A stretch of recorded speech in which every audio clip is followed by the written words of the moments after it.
तो दोस्तों, जैसा हमने आपसे प्रॉमिस किया था कि हम जेकेपीएससी की लेक्चरर पोस्ट्स और जेके एसएसबी के जेकेपीएसआई के क्लासेस स्टार्ट करने वाले हैं। और आज हमने आपके लिए दूसरी वीडियो लाई है जिसमें हम आपके सिलेबस से रिलेटेड वीडियो लाए हैं। और ये जो वीडियो है ये हिस्ट्री ऑफ इंडिया पे रहने वाली है।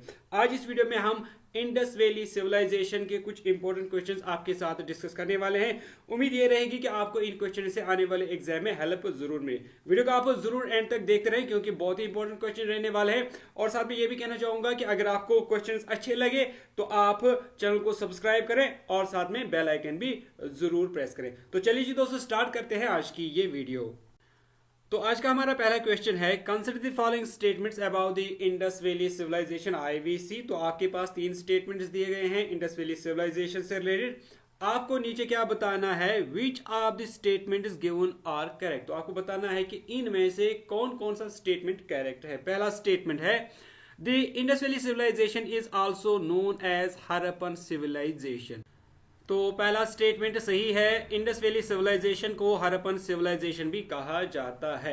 इसके बाद दूसरा है, it flourished about 2500 BC in contemporary Pakistan and western India. तो ये फ्लोरिश हुई पाकिस्तान और वेस्टर्न इंडिया में तकरीबन आज से 2500 BC के आसपास ये फ्लोरिश हुई पाकिस्तान और वेस्टर्न इंडिया में। तो ये स्टेटमेंट भी सही है, यानी पहला भी सही है और दूसरा स्टेटमेंट भी सही है। इसके बाद है, the Indus valley civilization was the smallest of the 4 ancient urban civilizations of Egypt, Mesopotamia, India and China. तीसरा स्टेटमेंट कहता है कि इंडस वैली सिविलाइजेशन एक छोटी 4 एंशिएंट अर्बन सिविलाइजेशंस की बनी हुई थी जिसमें इजिप्ट था, मेसोपोटामिया था या फिर इंडिया और चाइना था। तो ये वाला जो स्टेटमेंट है ये गलत स्टेटमेंट है। जब हम इंडस वैली सिविलाइजेशन की बात करते हैं तो ये 4 एंशिएंट अर्बन सिविलाइजेशन जिनमें इजिप्ट, मेसोपोटामिया, इंडिया और चाइना तो शामिल है, लेकिन ये लार्जेस्ट है, नॉट स्मॉलेस्ट। तो ये लार्जेस्ट है, नॉट स्मॉलेस्ट। तो इस तरह इसका जो पार्ट 3 है ये गलत हो जाता है। तो इस तरह हमारा यहाँ पर स्टेटमेंट 1 भी सही है, स्टेटमेंट 2 भी सही है और स्टेटमेंट 3 जो है ये गलत है। तो इस तरह हमारा जो यहाँ पर आंसर बनेगा वो बनेगा पार्ट ए, यानी 1 and 2 ओनली। इसके बाद next question, consider the following statements about the early Harappan phase. आपको यहाँ पर 3 स्टेटमेंट्स दिए गए हैं। आपको बताना है जो अर्ली हड़प्पन फेज है इनमें से which of the following statements given are correct. तो इन 3 स्टेटमेंट्स में से कौन सा स्टेटमेंट करेक्ट है।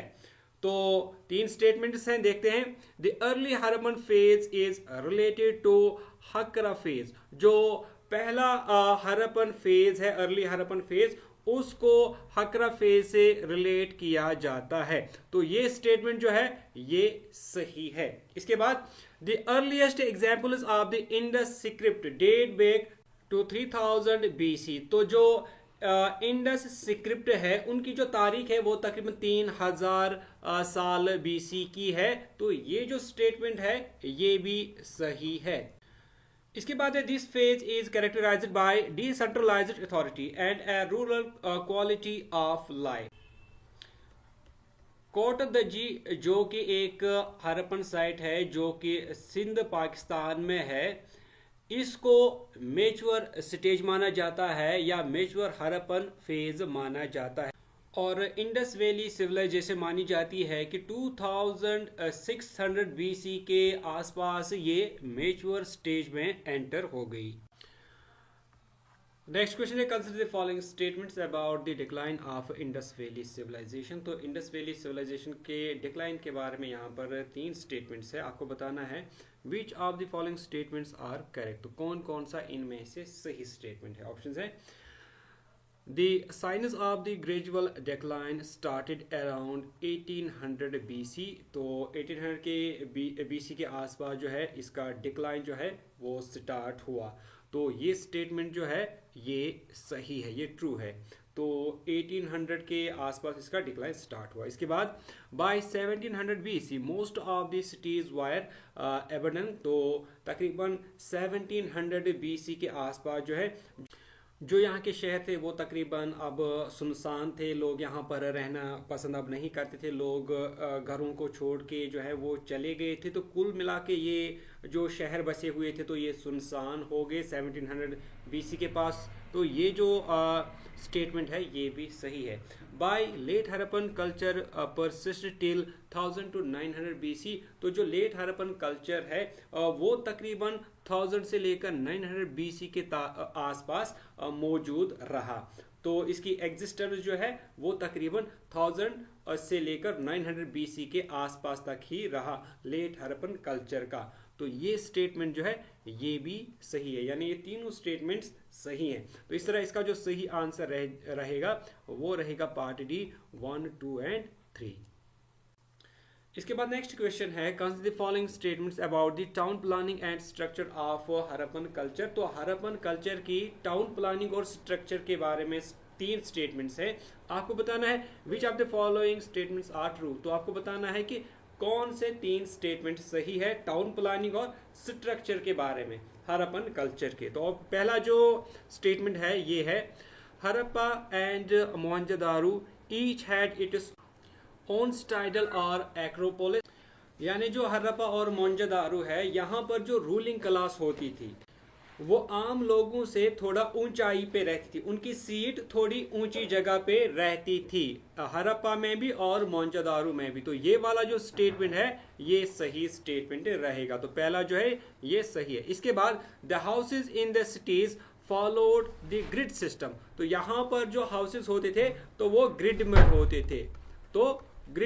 थे, तो ये भी स्टेटमेंट जो है ये सही है।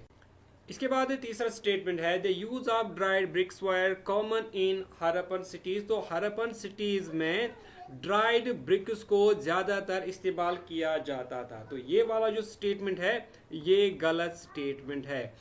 हरप्पन सिटीज में ड्राइड ब्रिक्स नहीं बल्कि बर्न्ट ब्रिक्स, जलाई हुई जो ईंटें थी उनका इस्तेमाल किया जाता था, ड्राइड ब्रिक्स का इस्तेमाल नहीं होता था। तो यहाँ पर स्टेटमेंट 1 सही है, स्टेटमेंट 2 सही है, लेकिन स्टेटमेंट 3 सही नहीं है। तो इस तरह इसका जो आंसर बनेगा वो बनेगा पार्ट ए, यानी 1 एंड 2 ओनली।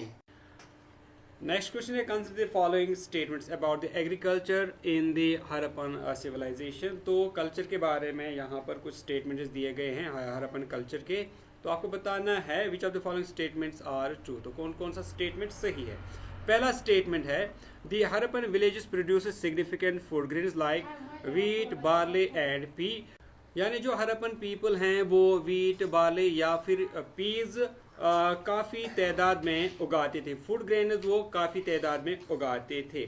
तो ये स्टेटमेंट जो है ये सही स्टेटमेंट है। इसके बाद है the Indus people were the earliest to produce cotton. जो इंडस पीपल हैं वो पहले ऐसे लोग हैं जिन्होंने कॉटन को प्रोड्यूस किया। तो ये स्टेटमेंट जो है ये भी सही स्टेटमेंट है। इसके बाद जो तीसरा स्टेटमेंट है ये है the evidence of the horse is found from A superficial level of Mohenjodaro. जो मोहनजोदारो का जो लेटर पीरियड है, अपर पीरियड है, उसमें हॉर्सेस के जो निशानात हैं, प्रेजेंस हैं, उसको पाया गया है। तो ये स्टेटमेंट जो है ये भी सही स्टेटमेंट है। यानी जो हॉर्सेस हैं उनको लेटर पीरियड में पाया गया है, अर्लियर पीरियड में नहीं पाया गया है। इसका मतलब ये है कि जो हरप्पन सिविलाइजेशन है उसमें हॉर्सेस का ज़्यादा इस्तेमाल नहीं किया जाता था, उनमें हॉर्सेस जो हैं वो ज़्यादा इस्तेमाल नहीं किए जाते थे। और लेटर पीरियड में हॉर्सेस का इस्तेमाल हुआ है, लेकिन अर्लियर पीरियड में कहीं पर भी ज़्यादा हॉर्सेस का इस्तेमाल नहीं किया। यानी कुल मिला के हम ये कह सकते हैं कि हॉर्सेस का ज़्यादा इस्तेमाल हरप्पन सिविलाइजेशन में नहीं हुआ है। तो ये स्टेटमेंट भी सही है। तो इस तरह इसका जो सही आंसर रहेगा वो रहेगा पार्ट डी 1, 2 एंड 3। तो कुल मिला के हम कहें तो एग्रीकल्चर में वो बहुत सारे दालें जो हैं उनको उगाना जानते थे, जिनमें है वीट, बार्ले, राय है, पीज है, लिंटल है, चिक पीज है, मिलेट जो हैं वो भी वो उगाते थे। और इसके अलावा जो खेती बाड़ी है उसके लिए वो कैनल्स का भी इस्तेमाल करते थे, जिसमें शॉर्तुगाई एक हरप्पन साइट है जिसमें कैनल्स का इस्तेमाल किया गया और ये अफगानिस्तान में है। इसी तरह ये ग्रेनरीज बनाना भी जानते थे। तो ये कुछ क्वेश्चंस थे इंडस वैली सिविलाइजेशन के ऊपर। अभी और भी कुछ क्वेश्चंस हैं जो कि हम आपके लिए नेक्स्ट वाली वीडियोस में लाएंगे। उम्मीद है कि आज की ये वीडियो आपको अच्छी लगी हो। नेक्स्ट वीडियोस में हम आपके लिए बाकी क्वेश्चंस लाएंगे जो कि हरप्पन कल्चर पे रहेंगे, और इसके बाद हम बाकी टॉपिक्स पे आपके लिए क्वेश्चन जो है वो लाने वाले हैं। तो आप चैनल को जरूर सब्सक्राइब करें। तो दोस्तों मिलते हैं अब आपसे एक नेक्स्ट वीडियो में, तब तक के लिए टेक केयर एवरीवन।